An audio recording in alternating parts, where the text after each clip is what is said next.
Et Daf Lamed Aleph, et on va reprendre Daf Lamed Amoud Bet à la dernière ligne, Tanoura Banan. Là, la Gemara nous rapporte, donc la Gadot bien connue, entre Hillel, avec Hillel et Shammai. La Gemara nous dit, Tanoura Banan, Leolam Yadam Anvatan ki Hillel. Un homme doit être patient, on peut dire modeste, et patient comme Hillel, Vali et Kabdan ki Shammai. Il ne doit pas être pointilleux, dire coléreux. Le terme ici est un peu difficile, parce qu'on parle de Shammai Azaked, qui était Gadol HaGulim, un des grands de la génération, donc qui était un petit peu plus sévère, on va dire plus sévère que Hillel. C'est vrai que les Mefarshim expliquent que Hillel c'était sur la Midat HaChesed et Shammai la Gvura, donc la rigueur. C'est pour cela qu'on va voir la conduite de Shammai qui est toujours avec rigueur et sévérité. Vale Kabdan ke Shammai. Maaseh l'Agma nous raconte l'histoire de Shne Bnei Adam, de deux hommes.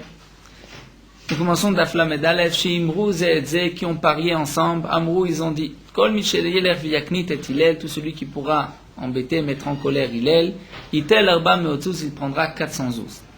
Amar Echad Mehem, l'un d'entre eux a dit, Ani Aknitenu, je vais aller moi, le mettre en colère. Oto Ayom, ce jour-là, Erev Shabbat Aya, c'était veille de Shabbat un vendredi. Ve'Hillel Chafaf et Rocho, Hillel était en train donc de se laver la tête. Halach ve'avar al petach beto. Il est passé devant la porte de sa maison. Amar, il a dit, Mikan Hillel, est-ce qu'il y a ici Hillel, Mikan Hillel? Il dit Rashi, déjà c'était un gnaï, puisque Hillel était le Nassi du peuple d'Israël, président du peuple d'Israël, si on peut dire, Nassi aussi du Sanhedrin.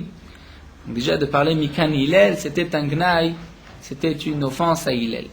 Eh bien, Nitatev veyatsa, Hillel s'est enveloppé, a mis son talit, il est sorti d'Ikrato à sa rencontre. Amarlo, il lui a dit, Beni, Mata mevakesh, qu'est-ce que tu recherches? Amarlo, il lui a dit, Sheela yeshli lishol, j'ai une question à poser. Amarle, il lui a dit, Sheal Beni Sheal, pose la question, mon fils. Il a posé donc la question, Mipnemar Hashem shel Bablim segal gulot. Pourquoi la tête des Bablim, de ceux qui habitent en Babel, est un peu ronde, mais segal gulot, me dit Rashi, c'est qu'elle n'est pas vraiment ronde, un peu ovale. Amarle, il lui a dit, Beni, mon fils, Sheela gedola shalta, tu poses une très bonne question.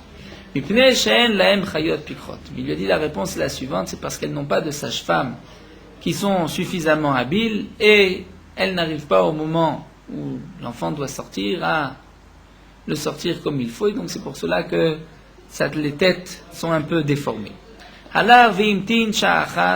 Donc cet homme est parti, il a attendu encore un moment. Chazar ve'ama, ensuite il est revenu, il a dit, Mikan Hillel, est-ce que Hillel est là, est-ce qu'il y a quelqu'un? Hillel, Nitatev yatsa likrato, donc Hillel s'est enveloppé, il est sorti, donc il est ressorti du bain. Amarlo, il lui a dit, Beni, Mata mevakesh, qu'est-ce que tu veux? Amarle, il lui a dit, Sheela yeshli lishol, j'ai une question à poser. Amarle, il lui a dit, Sheal Beni Sheal, pose ta question, mon fils. Il a dit, Mipnema enehem shel Tarmudim trutot, pourquoi les yeux des Tarmudim, des habitants de Tarmudaim, sont Trutot, nous allons prendre la deuxième explication de Rashi, c'est-à-dire elles sont rondes. Normalement, les yeux c'est pas rond, c'est un petit peu ovale, c'est-à-dire un petit trait sur les côtés, alors qu'eux, ils ont la forme de l'œil entièrement ronde. Amarlo, il lui a dit, Beni Shelak Dola Shalta, tu as posé une bonne question. Mipne Shedarin Benacholot, parce qu'ils habitent entre les montagnes de sable, et donc puisqu'il y a beaucoup de sable, pour ne pas que le sable rentre dans les coins des yeux, c'est pour cela qu'ils ont les yeux ronds, l'orifice rond, pour que le sable ne puisse pas pénétrer. Donc cet homme a attendu encore un moment. Chazar Vamar, il est revenu, il a dit, Mikan Hillel, est-ce qu'il y a ici Hillel? Nitatev yatsa, il est sorti d'Ikrato à sa rencontre. Amarle, il lui a dit, Beni Mata mevakesh, qu'est-ce que tu recherches? Amarle, il lui a dit, qu'est-ce que tu demandes? Amarle, il lui a dit, Sheela yeshli lishol, j'ai une question à poser. Amarle, il lui a dit, Sheal Beni Sheal, pose ta question. La troisième question était la suivante, Maraglem shel Afrikim rechavot. Pourquoi les pieds de ceux qui habitent Afrikaim, en Afrique, rechavot, sont larges? Pourquoi les pieds sont larges? Amarle, il lui a dit, Beni Sheela gedola shalta, tu as posé une très bonne question. Il a répondu, Pnei shedarim ben bitse amayim, parce qu'ils habitent dans les marécages, dans les marais, Et donc, il y a deux explications dans Rashi, ou bien pour ne pas qu'ils vont s'enfoncer dans les sables mouvants, donc ils ont les pieds suffisamment larges. Ou bien encore, nous dit Rashi, puisqu'ils habitent dans les marais, donc ils marchent pieds nus, celui qui marche pieds nus, donc il n'y a pas de chaussure qui retient son pied va avec le temps s'élargir. Amarlo, il lui a dit, Sheilot Arbe Yeshli Leshol, j'ai beaucoup de questions à poser. Umitiareani Shematichos, mais j'ai peur que tu te mettes en colère. Nitatev Yashav Lefanav, donc il s'est enveloppé, il s'est assis devant lui. Amarle, il lui a dit, Kol Sheilot Sheshlecha Lishol Sheal, toutes les questions que tu as posées, tu peux les poser. Amarle, il lui a dit, Ataou Hillel Shkorim Otra Nasi Israël, c'est toi Hillel qui est appelé le Nasi du peuple d'Israël. Amarle, il lui a dit, Hen, oui. Amarle, Matahu, si c'est bien toi, Lo Yirbu Kimotra Israël, qu'il n'en est pas beaucoup comme toi dans le peuple d'Israël. Amarle, Benim, Mipnema, pourquoi tu parles ainsi, pourquoi? Amarle, Mipne, Shavadti Aliatra Arba Meodzouz, parce que j'ai perdu à cause de toi 400 zouz.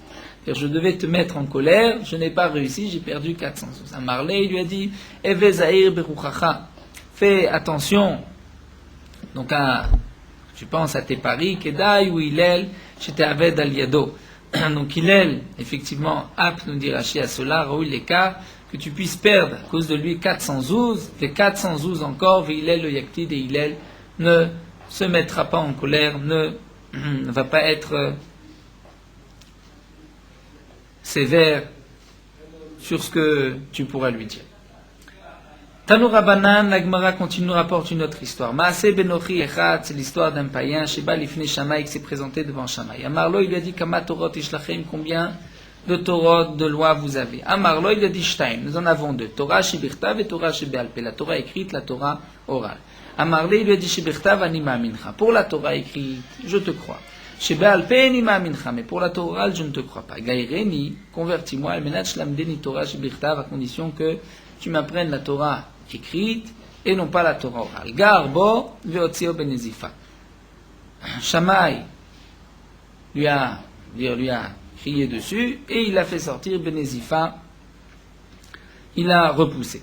Balifne Hillel, il s'est présenté devant Hillel, Gaïré. Et là Hillel l'a converti. Rashi nous explique, nous avons une halakha, lorsqu'un homme vient se convertir et qu'il dit je me convertis, mais à condition, donc j'accepte tout, mais une mitzvah je ne veux pas accepter, on ne peut pas le convertir. Donc là, effectivement, Shammai avait raison, il l'a renvoyé puisqu'il ne veut pas accepter la Torah orale. Hillel, nous dit Rashi, l'a converti puisque Hillel, on sait qu'il allait pouvoir donc lui expliquer et le persuader donc par la suite d'accepter la Torah orale. Donc Yom HaKama, le premier jour, Amarle, il lui a dit Aleph, Bet, Gimel, Dalet. Il lui a pris les lettres, l'alphabet dans l'ordre, Aleph, Bet, Gimel, Dalet. Le Machar, le lendemain, Fichle. Il a été dans l'autre sens, nous dit Rashi, Tashrak. Il a commencé par la fin, Tav, Shen, Shin, Resh, Kuf. Amarle, il lui a dit Va etmol, lo amar tali achi, mais hier tu ne m'as pas dit assez, tu ne m'as pas dit dans cet ordre-là. Amarle, il lui a dit La vala, il dit Kasamarta, n'est-ce pas que. Donc, tu me fais confiance, puisque hier je t'ai appris dans cet ordre-là, donc aujourd'hui tu te poses la question, pourquoi j'apprends dans l'ordre inverse? Eh bien, de alpename samochalai, pour la Torah orale, tu dois aussi me faire confiance, puisque je te dis, c'est vrai. Shuv maaseh benochi echad, dit la Gemara, c'est l'histoire encore d'un païen, Sheba Lifnei Shammai, qui s'est présenté devant Shammai. Amarle, il lui a dit, Gaïreni, convertis-moi, almenat shlamedeni kol la Torah kula, à condition que tu m'apprennes toute la Torah, shani omed al regel echad, lorsque je suis debout sur un pied. Donc, vous voulez une Torah facile, apprendre toute la Torah sur un pied. Comme on dit, on veut apprendre toute la Torah et être aussi grand que le Gaon de Vilna en une nuit, mais on veut dormir aussi la même nuit. Un petit peu la même chose que ce païen qui a demandé à Shammai d'apprendre toute la Torah sur un pied. Dachafo ba'amat abinyan. Il a poussé avec la règle du maçon. Le maçon avait une règle qu'elle y mesurait. Chez Beyado qui était dans ses mains. Balifne Hillel, il s'est présenté devant Hillel, Gaïré, Hillel l'a converti. À Marlo, il lui a dit, voici toute la Torah sur un pied. Ce que toi tu détestes, ne le fais pas à ton ami. Zoï kol la Torah kula, ça c'est toute la Torah. Vedach et le reste pirushahu, c'est seulement une explication. Zilgamo va l'étudier, va l'apprendre. Et Rachid nous explique que signifie ce que tu n'aimes pas, ne le fais pas à ton prochain. Nous avons un autre passage qui dit n'abandonne pas ton ami et l'ami de tes parents, de ton père. Qui est cet ami? C'est Akadosh Baruch Hu. C'est-à-dire, de la même manière que toi, tu ne voudrais pas que ton ami te contredise et ne fasse pas ce que tu lui dis, eh bien toi aussi, tu dois de même écouter ce qu'Akadosh Baruch Hu te dit et ne pas faire le contraire. Donc c'est effectivement toute la Torah, puisqu'on doit respecter la volonté d'Akadosh Baruch Hu. Deuxième explication dans Rashi, c'est par rapport aux mitzvot. La majorité des mitzvot sont ben adam lachavero, entre l'homme et son prochain, le vol, niouf, l'adultère. De la même manière que tu ne veux pas qu'on te vole, toi aussi ne vole pas. Donc effectivement, Edar, le reste n'est qu'un pirouche, n'est que l'explication pour savoir qu'est-ce qui est aimé aux yeux d'Akadosh Baruch Hu, qu'est-ce qui n'est pas aimé. Donc toi aussi, qu'est-ce que tu aimes et qu'est-ce que tu ne voudrais pas qu'on te fasse. Chouv Maaseh Benochi Echad, nous raconte l'histoire encore d'un païen, Shaver Achre Bet Midrash, qui passait derrière la maison d'études. Shama Kol Sofer, il a entendu la voix du Sofer, c'est-à-dire du Melamed Sinokot, de l'enseignant, celui qui enseignait aux élèves. Shaya Omer qui disait, Vela Begadim Asher Yasu, voici les habits que vous ferez Choshen Ve'ephod, donc le Choshen, l'Ephod et tous les autres habits du Kohen Gadol, tablier, le Choshen, où il y avait donc les 12 pierres. Amar, il a dit à Lalou Lémi, tous ces habits c'est pour qui? Amroulo que les Kohen Gadol, pour le Kohen Gadol. Amar, il a dit, Otonochi Beatzmo, ce goy s'est dit, Elervet Gayer, je vais me convertir, Bishvil, Shiyasimuni, Kohen Gadol, pour qu'on me place, qu'on me mette Kohen Gadol. Balifne Shamaï s'est présenté devant Shamaï, Yemarla, il a dit, Gayreni, convertis-moi, Almenach Sassimeni, Kohen Gadol, à condition que tu me places, que tu me mettes Kohen Gadol. Dachafo, Bermat Abidyan, il a poussé avec la règle du maçon chez Biato qui était dans sa main. Balifne Hillel se présentait devant Hillel. Gaïré, Hillel effectivement l'a accepté, l'a converti. Amarle, mais Hillel lui a dit, avant que je puisse te mettre, que tu sois Kohen Gadol, Kloum Amidi Melech, la Mishedia Tarsem Malchut, est-ce qu'on peut donc mettre un roi si cet homme-là ne connaît pas les habitudes du roi? Donc tu dois d'abord apprendre L'ech les mots tarsissé malchut, va d'abord apprendre comment un roi se conduit, et ensuite on pourra te mettre Kohen Gadol lorsque tu sais comment un Kohen Gadol doit se conduire. Halar vekara, il a lu, il a appris, Kevan Shigia, lorsqu'il est arrivé au Pasuk, qui dit Vazar akarev yumat, c'est-à-dire l'étranger qui va s'approcher va mourir, c'est-à-dire l'étranger qui s'approche du Mishkan va mourir. Amarle lui a dit Mikrazé alminema. Ce passouk a été dit sur qui? Qui est cet étranger? Amarle, il a dit Afilo al David Melech Israël. Même si c'est David, le roi d'Israël, qui vient s'approcher du Mishkan, il est chayav mita. Nasa otoger kalvachomer beatzmo. Ce guerre se convertit, a donc réfléchi avec une logique de la plus forte raison. Il a dit Ouma Israël, si déjà le peuple d'Israël. Shenikru banim lamakom, qui sont appelés les enfants d'Akadosh Baruch Hu. Umitoch ha'ava she'avem karalahem beni bechori Israël. Et par l'amour qu'Akadosh Baruch Hu les aimait, il les a appelés Beni, mon fils Bechori, mon premier-né, Israël. Ktiv alem, c'est marqué Vazar akarev yumat, que l'étranger qui va s'approcher du Mishkan, il va mourir. Guerre akal. Donc si c'est un converti, un simple converti, Sheba bemaklo betarmilo, qui vient avec son bâton et son sac, sa bourse, alachat kama vekama, n'est-ce pas plus forte raison que s'il s'approche du Mishkan, il est aussi chayav mita. Balifne Shamaï, il a été devant Shamaï, il lui a dit Amarle klum royani liot Kohen Gadol, est-ce que je peux être Kohen Gadol? Valokti batora vazarakev yumat, c'est marqué que l'étranger qui s'approche, il doit être puni, il doit être mis à mort. Donc c'est évident que je ne peux pas être Kohen Gadol. Pourquoi presque tu ne me l'as pas dit? Balifne Hillel, il s'est présenté devant Hillel. Amarle, il lui a dit Anvatan Hillel, tu es patient, modeste Hillel, yanuchu lecha brachot al roshecha, que se posent les bénédictions sur ta tête, shikraftani tachat kanfei Shrina, parce que tu m'as rapproché sous les ailes de la Shrina. Les Yamim, plus tard, Nizdavgu, Shloshtam, le Makom Echad, ces trois convertis se sont retrouvés au même endroit. Amrou, ils ont dit, Kaptanuto, Shel Shammai, la sévérité de Shammai, Bikshal et Tordenu Mina Olam, nous a presque renvoyé au milieu de ce monde. Anvetanuto, Shel Hillel, la patience de Hillel, Kervanu tachat kanfei Shrina, nous a rapproché sous les ailes de la Shrina.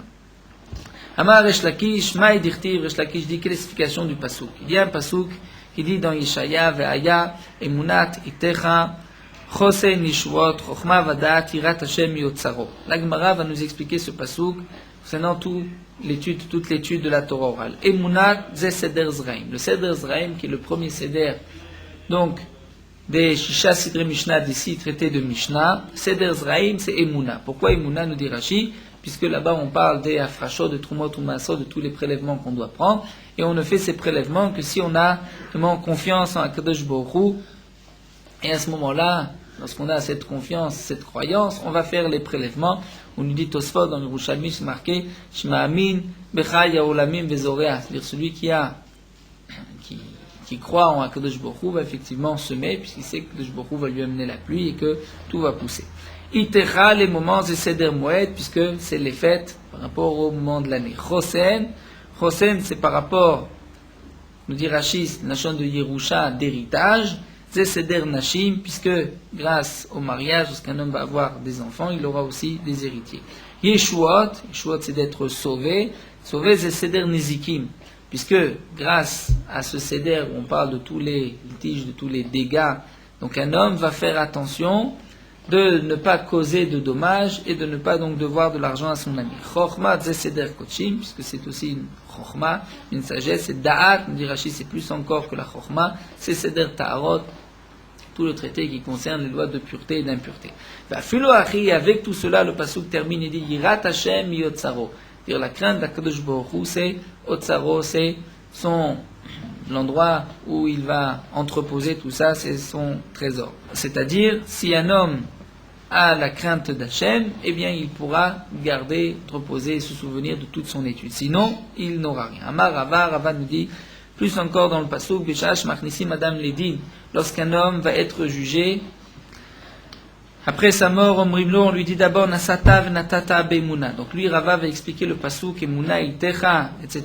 par rapport aux 6 questions qu'on va poser à l'homme après sa mort. Est-ce que d'abord, tu as travaillé Be'emuna avec confiance, c'est-à-dire sans voler, et aussi tu as pris le temps, nous allons voir Kavata Etim la Torah, tu as pris le temps d'étudier. Et c'est vrai que, comme dit Rashi, même de Torah, si on ne travaille pas, on ne peut pas étudier, mais il ne faut pas non plus se donner trop au travail et ne pas se laisser un moment d'étude. Et comme explique le Taz, la chaîne Kavata Etim la Torah, Kava, c'est un chaîne de Xela, de voler. Et Kavat, parfois, pour pouvoir fixer un moment d'étude, il faut se le voler. Parce que si on ne se vole pas ce moment, on n'arrivera pas à étudier. La troisième question, Asakta Beperia Verivia, est-ce que tu as eu donc des enfants? C'est donc Chosen, vu l'héritage, c'est Pita l'Ishwa, est-ce que tu espérais l'Ishwa, donc être donc la délivrance, ce qui est marqué dans les Nevi'im. Pilpalta Bechochma, est-ce que tu as aussi fait des pilpulim, tu as réfléchi dans la Chochma, dans la sagesse, et Vanta Davar Mitor Davar, c'est Da'at, c'est-à-dire de comprendre une chose d'une autre chose. Va Filo Achi, avec tout cela, Hirat Hashem Yotzaro In Ilolo. Si tu as la crainte d'Akadosh Baruch Hu, c'est là où tu peux entreposer tout cela, sinon non. Mashal Adam, l'Agma nous donne parabole à un homme, un exemple d'un homme, Shamar le Shlucho, qui a dit à son envoyé, Elali Kor Chitim la Liya. Va, monte-moi une mesure de grains de blé, la Liya à l'étage, au grenier, à l'arbre et de l'eau, il lui a monté. À Marley, il lui a dit, Va talibaim kouf khumton. Est-ce que tu as mis aussi kouf khumton ou khumtin? C'est-à-dire, nous dit Rachid, il y avait une terre salée qui, lorsqu'on mettait un peu de cette terre avec le blé, avec les fruits, cette terre empêchait les fruits de pourrir. Donc, est-ce que tu as monté aussi ce conservateur avec le blé? Amar Lolav, il lui a dit non. Amar Le, il lui a dit c'est ainsi, Moutav, il valait mieux que tu ne le montes pas, puisque lorsque tu laisses la récolte ainsi, elle va pourrir. Donc, on voit l'importance avec toute l'étude, mais c'est aussi la Yirat Hashem. Si tu as la crainte d'Akadosh Baruch Hu, c'est là où tu peux entreposer tout cela, sinon non. Tanad be Rabbi Ishmael, donc la Gemara continue avec une braïta au nom de Rabbi Ishmael, Ma'arev Adam kav chumtun bekor shel tvoa veno choshesh. Un homme a le droit de rajouter la quantité d'un cave de chumtun, donc c'est cette terre salée qui va conserver les fruits. Il a le droit de rajouter cette quantité bekor shel tvoa dans la quantité d'un corps d'une récolte, veno choshesh, et il n'y a pas de crainte, c'est-à-dire il ne doit pas craindre le vol, ou la ona'a, c'est-à-dire il va vendre le tout au prix du blé, bien qu'il y a un mélange de terre, étant donné que cette terre vient conserver le blé, la terre fait partie, on va dire, de la récolte, fait partie du blé, je peux vendre le tout au prix du blé. La Gemara continue, Amar Rabba Baravuna, Kol Adam Sheyesh Bo Torah, nous dit Rabba Baravuna, tout homme qui a de la Torah, donc qui a étudié, Ve'en Bo, nous tournons la page, Yirat Shamayim, et qui n'a pas la crainte du ciel, Domé le Gizbar, il ressemble au responsable des trésoreries du roi, chez Masroulo Maftechot Apnimiot. On lui a transmis, on lui a donné les clés intérieures du trésor, ou Maftechot Achitzonot Lo Masroulo, mais les clés extérieures, on ne lui a pas donné. Be'ay Ayel, comment va-t-il rentrer? Par quelle porte? Il va donc pouvoir ouvrir la porte intérieure, c'est-à-dire la Yirat Shamaim, et la porte extérieure pour pouvoir atteindre la Torah si on n'a pas la crainte du ciel. Donc c'est vrai qu'on a les portes intérieures, mais les portes extérieures, nous ne pouvons pas les ouvrir. La Gemara continue et nous dit, Machiz Rabbi Yannai avait l'habitude de proclamer Chaval ad letle darta. C'est dommage. Pour celui qui n'a pas de darta, c'est un chatser, une cour, vetar'a le darta avid, et qui lui va faire une porte, un sha'ar à cette cour. Donc il n'a pas la cour c'est la crainte du ciel, comme Rachid explique ailleurs dans Masechet Yomar. Rachid nous dit que la Torah n'est en vérité qu'une porte pour atteindre la crainte du ciel, la Yirat Shamayim. Donc celui qui a la Torah mais qui n'a pas la crainte du ciel, c'est donc comme si quelqu'un a donc n'a pas de cour, mais il va avoir la porte de la cour. D'après la première explication que nous avons vue, c'est celui qui a les portes intérieures et non pas les clés des portes intérieures, non pas les clés des portes extérieures. Rachid nous explique que celui qui a la crainte du ciel, il est donc chared, qu'il a peur, il va garder et il va appliquer sa Torah, et sinon, il ne va même pas appliquer sa Torah. Donc c'est pour cela que celui qui n'a pas la Yirat Shamayim, c'est comme s'il n'a pas de Torah, puisqu'il ne va pas l'appliquer, il n'a pas la crainte du ciel qui va l'amener à l'application de la Torah. Donc, Delet le darta, il n'a pas le chatzer, vetar'a, mais un char, une porte, le darta, au chatzer avid, il a fait. C'est-à-dire qu'il a fabriqué une porte sans avoir de cour. Hamar Rabbi Yehuda nous dit, Lo bara kadosh baruch hu et olamo, el akdish yirum ilefanav, kadosh baruch hu n'a créé son monde, que pour qu'on le crée, pour qu'on ait la yirat Hashem, la crainte d'Akadosh baruch hu. Shnema, comme c'est marqué dans le pasuk, Vaelokim asa, sheyirum ilefanav, Akadosh baruch hu a fait, sheyirum ilefanav, qu'on ait peur de lui, qu'on le crée. Qu'est-ce qu'il a fait? C'est-à-dire, il a créé tout ce monde. Rab Simon et Rab Lazar, la Gemara nous raconte que Rab Simon et Rab Lazar, Avu Yatvé, étaient assis. Khalif et Azil, Rab Yaakov est passé, Rab Yaakov baracha devant eux. Amar lechad lechavre, l'un a dit à l'autre, Niku mikame de gavar d'achil chatainu. On va se lever devant lui parce que c'est un homme qui, de gever d'achil chatainu, qui a la crainte du péché. Amarle et Dar, l'autre lui a dit, Niku mikame, on va effectivement se lever devant lui. Pourquoi de gever gavar barorianu? Parce que c'est un Talmid Chacham. Il a étudié la Torah. Amarle, le premier lui a dit, Amin alechana de gavar d'achin de chatainu. Moi je te dis qu'on se lève parce qu'il a la crainte du péché. Amar taliad barorianu, et toi tu me dis parce qu'il a étudié la Torah, c'est un Talmid Chacham, c'est-à-dire, nous explique Rashi, c'est toi qui vas diminuer ses louanges. S'il a la crainte du péché, c'est un plus haut degré que celui qui a simplement étudié. L'Agma nous dit, qui est-ce qui a dit entre Rabbi Simon et Rabbi Lazar que le plus important c'est la crainte du péché? Nous ne savons pas. Eh bien l'Agma répond, il nous dit, Istayem de Rabbi Lazar ou de Amar. Certainement, on pourrait conclure, pourrait prouver que c'est Rabbi Lazar qui a dit des gava d'achil chatainu. C'est lui qui a dit, puisque c'est un homme qui craint le péché, puisque nous allons voir par ailleurs que d'après Rabbi Lazar, le plus important c'est la crainte du ciel. Amar Rabbi Yochanan mishum Rabbi Lazar, Rabbi Yochanan dit au nom de Rabbi Lazar, Eno la kadosh baruch hu be'olamo la yirat shamayim bilvad. Kadosh baruch hu n'a dans son monde que la crainte du ciel. Shenema, comme c'est marqué, Vata Israël ma Hashem lokirasho il meima. Et maintenant, peuple d'Israël, qu'est-ce que Kadosh baruch hu demande de toi? Ki im le yira. Seulement cette chose-là que tu le craignes. Donc on voit que la seule chose qu'Akadosh Baruch Hu demande, qu'Akadosh Baruch Hu attend dans ce monde, c'est la crainte du ciel. Effectivement, c'est marqué aussi, Vayomer la Adam, dit à l'homme, Hen irat Hashem hi chokhma. Dire, il n'y a que la crainte du ciel qui est la chokhma, la sagesse, puisque l'Agma nous dit, Shken blashon yevani, en grec, korin le achat hen. On dit un pour achat, unique, hen, cette expression de haine. Donc lorsque le passage dit haine irat Hashem michokhma, c'est-à-dire il n'y a que la crainte du ciel qui est la sagesse. Donc puisque je vois par ailleurs que Rabbi Lazar a dit que le plus important c'est la crainte du ciel, donc certainement que c'est Rabbi Lazar qui a dit à Rabbi Simon il faut se lever devant Rabbi Yaakov Baracha, puisque c'est un homme qui a la crainte du péché, Tistayem, donc la Gemara dit effectivement, tu peux le prouver de là. La Gemara nous rapporte une autre dracha. Darash Ravula a dit la dracha suivante. Dirtiv, c'est marqué dans un pasouk dans Kohelet, Al Tirsha Arbe. Ne sois pas un grand impie, un grand rachat. La Gemara nous dit Arbeu de l'Olirsha, Meat Lirsha, tu ne dois pas être un grand rachat. Mais est-ce qu'un petit rachat tu peux être? Et là, la Gemara va expliquer, voici la signification du pasouk. Misha achal shum. Si un homme a mangé de l'ail, verechon nodef, et il a une haleine très forte de cet ail, yarzov yochal shum acher. Est-ce qu'il va manger encore du shum, encore de l'ail? Bien évidemment que non. Est-ce que yarol shum acher verechon nodef pour avoir une haleine encore plus forte?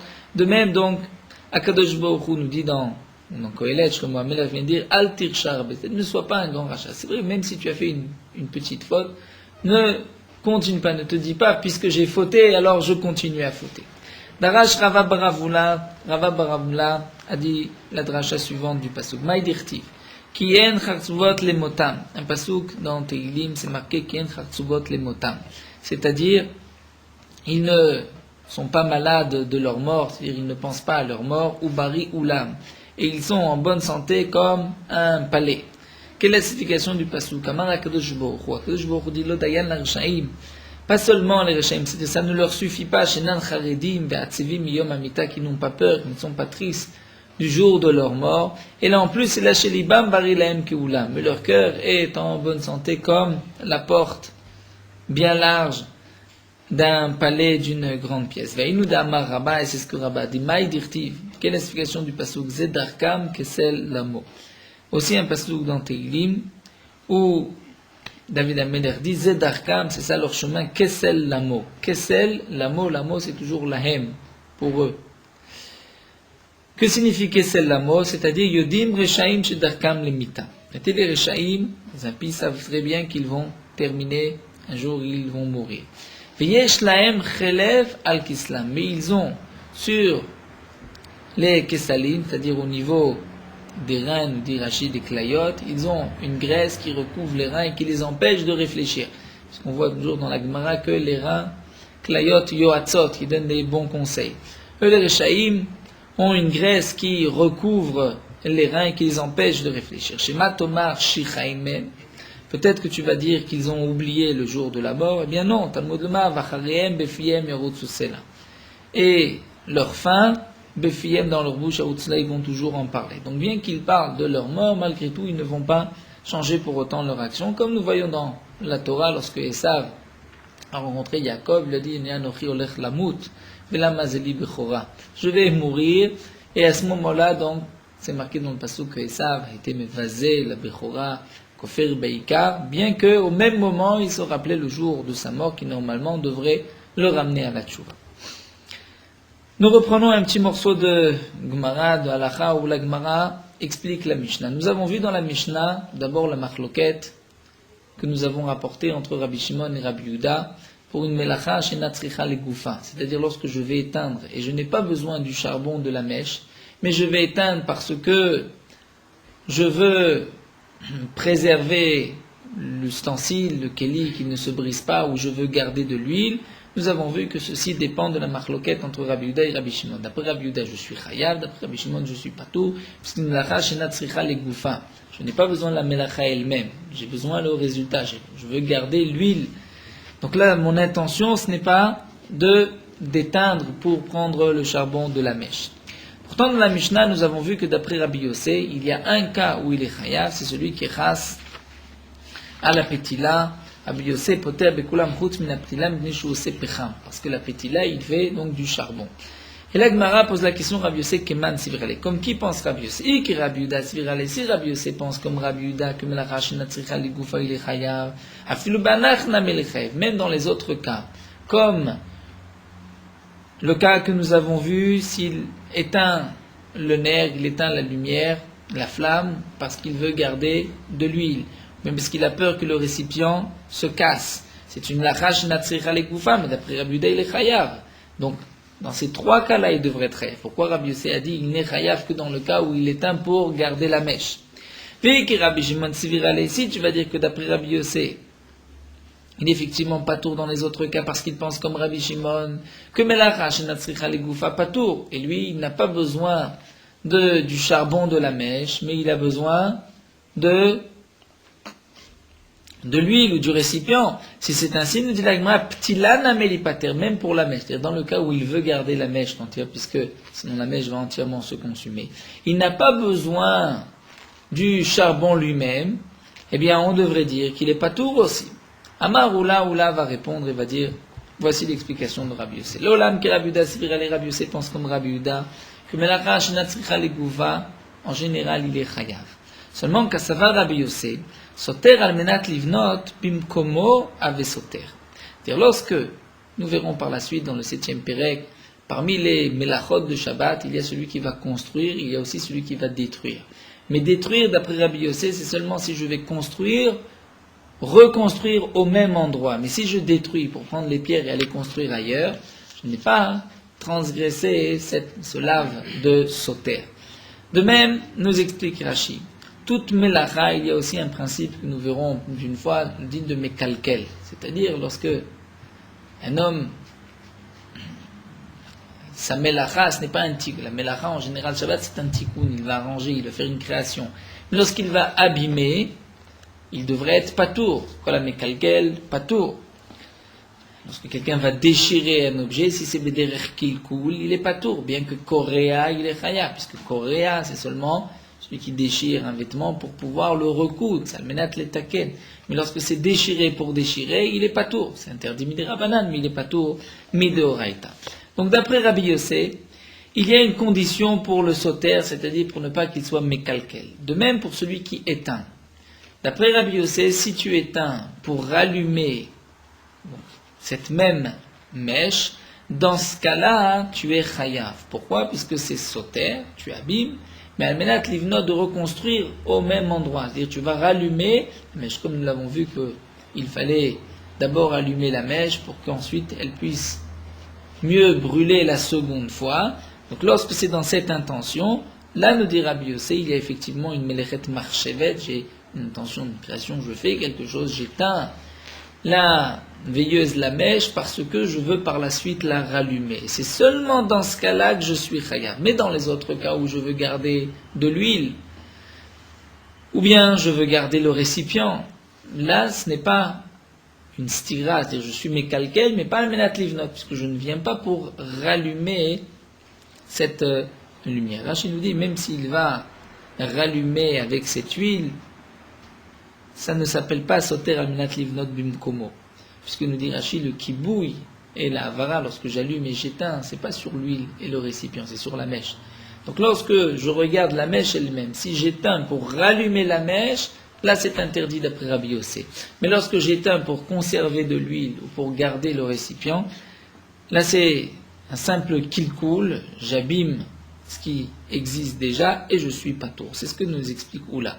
Kassava Rabbi Yossé soter amenat livnot, celui qui détruit pour reconstruire bim komo au même endroit avec soter, il est considéré comme soter, il transgresse Shabbat, amenat livnot shel bim komo la avec soter. Mais s'il veut reconstruire ailleurs, il n'est pas soter. Et donc de même, pour celui qui éteint, lorsque tu éteins parce que tu veux garder l'huile, c'est un kilkoul, mais si tu veux réutiliser la mèche, je veux utiliser, il y a un petit charbon, c'est-à-dire tu as préparé la mèche pour une autre adlaka, pour que ceci brûle mieux, comme le charbon qui brûle mieux. Dans ce cas-là, c'est effectivement pour cela que tu es chayav, et c'est donc l'explication de Rabbi Yossé. Puisque nous avons rapporté le din de Soter, Almenat, Livnot, Bim, Komo, l'Agma va juste poser une petite question. C'est que, d'où est-ce que nous apprenons l'interdiction de construire ou de détruire? C'est comme le Mishkan. Parce que les Bnei Israël dans le désert devaient ériger le Mishkan, et des fois aussi le déver lorsqu'ils partaient, lorsqu'ils allaient, donc ils changeaient d'emplacement. Et donc là vient la question de Rabba et Rabba Mirde kol melachot et al final le Mishkan. Toutes les melachot on les apprend du Mishkan.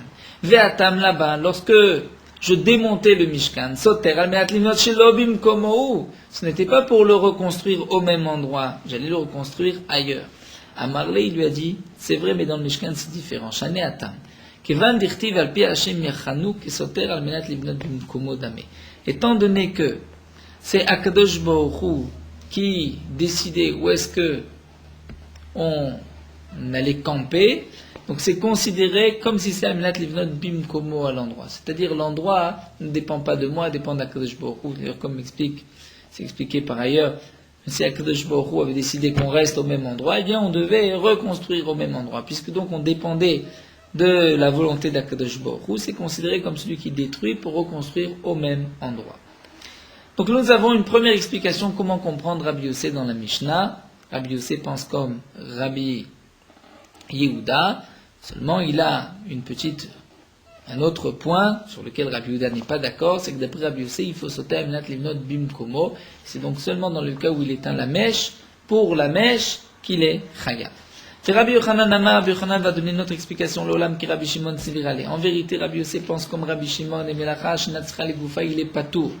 Donc dans tous les cas, lorsque j'éteins, non pas parce que je veux le charbon de cette mèche, mais parce que je veux préserver la mèche, garder l'huile, ou pour ne pas que le keli, l'ustensile, se brise, dans ce cas-là, je suis patour. Alors, maïshna ptila, dit l'agmara, alors pourquoi, lorsque tu éteins la mèche, nous dit Rabbi Yossé Chayav? L'agmara répond qu'il a Ravamnuna, Vitema Ravada Barava, comme a dit Ravamnuna au nom de Ravada Barava, ou d'après certains c'est Ravada Barava, Achab ptila shetzarich la reva askinan. Ici, il s'agit d'une mèche pour laquelle nous devons d'abord la brûler pour qu'elle puisse donc mieux brûler la prochaine fois. Il faut la préparer. Dans ce cas-là, même Rabbi Shimon est d'accord que tu es chayav, et non pas parce que tu es éteint, mais parce que mishum deka metaken mana, une sorte de maké bepatish, c'est-à-dire tu vas arranger. Au départ, c'était une mèche qui n'était pas complète. Maintenant, nous avons une mèche complète. C'est comme si tu as terminé un keli, un ustensile, et donc dans ce cas-là, tu es chayav pour l'interdiction de metaken mana.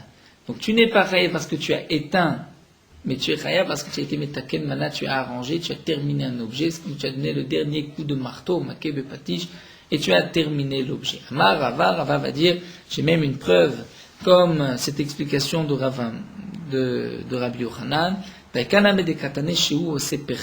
marqué, il en fait un charbon. Ce n'est pas marqué parce que c'est devenu, avant que tu l'éteins, un charbon.